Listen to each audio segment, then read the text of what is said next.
और शराब को तो माने गुनाहों की जड़ खरामुल खबाइस सरकार द्वारा सल्लल्लाहु अलैहि वसल्लम ने फरमाया। कुरान में अल्लाह फरमाया कि कुरान और जुआ तुमको अल्लाह की इबादत से दूर कर देती है। हशर के मैदान में जो शराबी तौबा के बगैर मरा तो उसकी जबान बाहर रहेगी, बदबू आएगी उसके पास से, लोग बोलेंगे शराबी था। मेरे अजीज दोस्तों, ये ड्रग्स का बड़ा इस्तेमाल हो रहा है, गांजे का इस्तेमाल हो रहा है। अब हमको इन बुराइयों का खात्मा हमको करना है अपने घर से। घर का माहौल माशाल्लाह कैसे, आप खुद देख लीजिए। मैं हमारे आज से 1-2 दिन पहले एक साहब से यही बात कर रहे थे अपने बच्चे के बारे में। मैं उनसे पूछा कि आपके बच्चे की उम्र क्या? बोले 21 साल का है, इस तरह की हरकतें कर रहा है। मैंने कहा बोलते क्यों नहीं, उसको समझाते क्यों नहीं आप? उन्होंने क्या बोले, मुझे ये बताए कि अरे साहब अगर मैं ज्यादा उस पर दबाव डालूंगा तो घर छोड़ के भाग जाता हूं। मैं बोला कैसा भागता घर छोड़ के भाई? नहीं साहब ज्यादा मैं बोला तो भाग जाता घर छोड़ के। अरे माँ बाप, बच्चे औलाद से डर रहे हैं, औलाद डरना माँ बाप से। माने हम अपने वालिद के सामने, मरहूम के सामने हमारी रूह कब्ज हो जाती थी।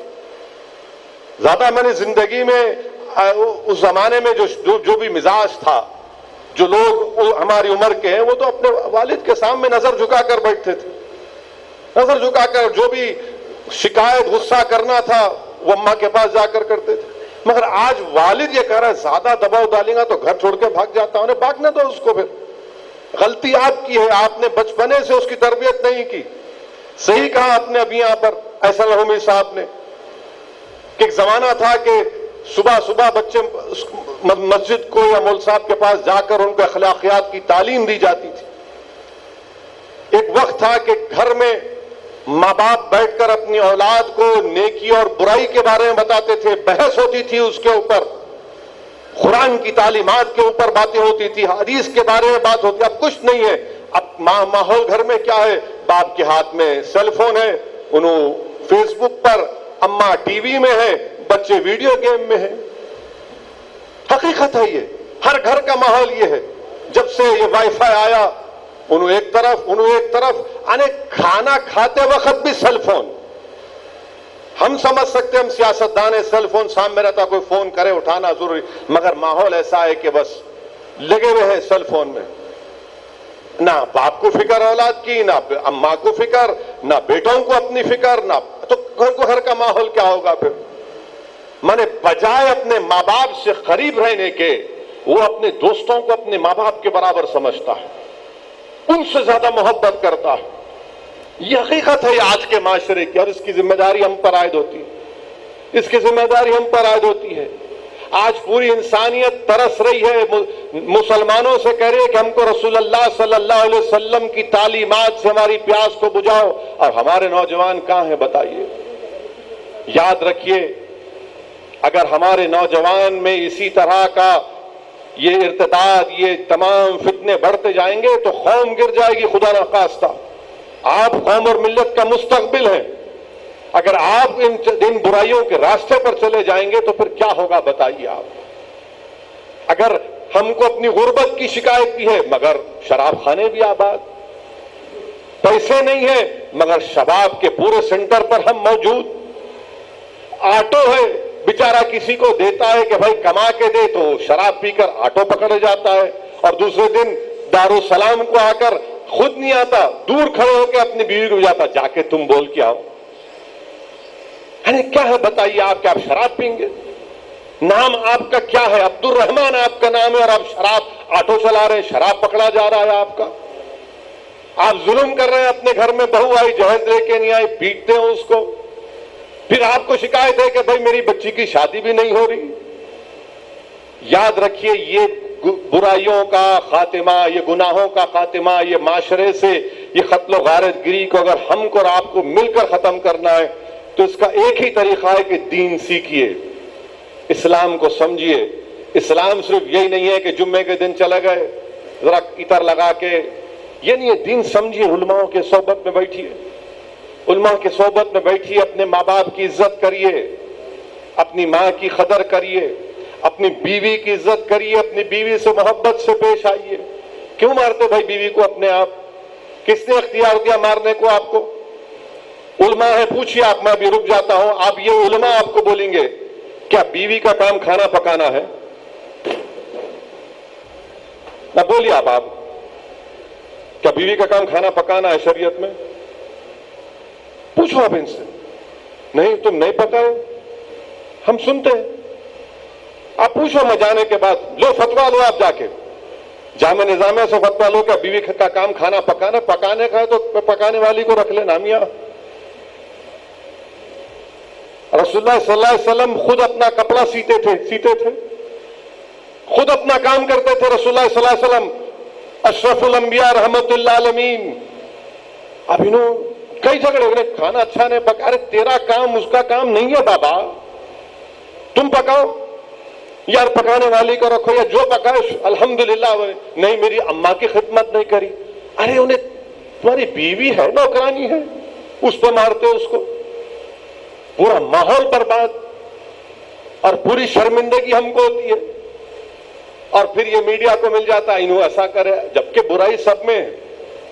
ये सिर्फ मुसलमानों के तक नहीं है, बल्कि हमने देखा पुराने शहर में एक शख्स ने अपने 2 साल के बेटे का गला काट दिया। 2 साल के बेटे का गला काट दिया। तो शराब, ये तमाम चीजों के ड्रग्स से अपने आप को बचाइए, अपने औलाद को बचाइए और दीन को समझिए। और हमेशा इस बात का खौफ अपने दिल में पैदा करिए कि अल्लाह देख रहा है, एक दिन इसका हिसाब किताब देना है। आज अगर कोई ताकतवर है तो कोई ये नहीं समझ सकता कि मैं तारे सबसे बड़ा ताकतवर तो अल्लाह है, सबको हिसाब देना है। आप कत्ल करते जाएंगे, बाप ज़ईफ है, राड लेके मार दिए, बहन है, जायदाद में हिस्सा नहीं, बहन को मार दिए। ने हमारी मैं उससे बात करता था, वो मेरे से नहीं बात कर रही, मैं जाके उसके भाइयों को चाकू से मारता हूं। कानून आप अपने हाथ में नहीं ले सकते, याद रखिए, उलमा है, पूछ लीजिए आप कानून को अपने हाथ में ले नहीं सकते। आप कानून के हाथ, आप कौन होते? कानून पुलिस है, अदालत है, वरना तो एनआरकी हो जाएंगी पूरी हर जगह पर। अगर आप खुद बोलेंगे नहीं, मेरा अख्तियार, मैं जो चाहे नहीं कर सकते, आप जो चाहे आपका अख्तियार नहीं है। कानून अगर है तो कानून का इंप्लीमेंटेशन होगा। और हम तो पूरी कोशिश करते हैं कि ये तमाम जो इस तरह की हरकतें करते हैं, मैं कई बार पुलिस को सख्ती से बोला हूं, आज भी बोल रहा हूं और बोलता रहूंगा। मजलिस इन जालिमों का साथ नहीं दी, ना देंगे इंशाअल्लाह ताला, ना आप लोग देना। बल्कि मैं आप तमाम से उलमाओं की मौजूदगी में गुजारिश करूंगा कि माह रब्बिल अव्वल में जो मिलादुन नबी के इंशाअल्लाह जलसे होंगे, सीरतुन नबी के जलसे होंगे, उसमें हमको जिक्र करना है इन चीजों का, ये कत्ल का बोलना है खुल के कि आप इससे दूर रहिए। और वो जो लोग कर रहे हैं उनकी मजम्मत करना है, उनकी मजम्मत करना है। बिल्कुल, मैं ये नहीं कह रहा हूं कि उनको सोशल बायकॉट करो वरना कल मीडिया चलाएंगे वैसा बोले। मैं कह रहा हूं कि मजम्मत करना है लोगों की, दूरी अख्तियार करो आप। और फिर रिश्तेदारों से ताल्लुकात मुनक़ते करना, किस बात से मेरे भाई? आपको मालूम इमाम ज़ैनुल आबिदीन क्या फरमाया अपने बेटे इमाम बाकर से? फरमाया कि तुम उन लोगों के साथ मत बैठो जो रिश्तेदारियों को तोड़ते हैं, क्योंकि इमाम ज़ैनुल आबिदीन ने फरमाया कि कुरान में अल्लाह 3 मरतबा इनको मलून कहा, जो रिश्तेदारों को, जो रिश्तों को तोड़ते हैं, जो रिश्तों को तोड़ते हैं। हज़रत अबू हुरैरा रज़ी अल्लाह तआला अन्हु हदीस सुना रहे रसूलुल्लाह सल्लल्लाहु अलैहि वसल्लम की, और बोल रहे कि अगर इस मेरी महफिल में वो लोग हैं जो अपने रिश्तेदारों से ताल्लुकात मुनक़ते किए, उठ के चले जाओ ऐसे, उठो ऐसे, नहीं बैठना। एक नौजवान उठ जाता, बड़ी तकलीफ होती, अपनी पुप्पी से जाकर बोलता कि पुप्पी जान, मुझसे गलती हुई, मुझे माफ कर दो, आप मुझे माफ कर दो। तो पुप्पी बड़ी खुश हो जाती, बोलती तुम जाकर दोबारा हज़रत अबू हुरैरा से पूछो कि उन्होंने क्यों कहा।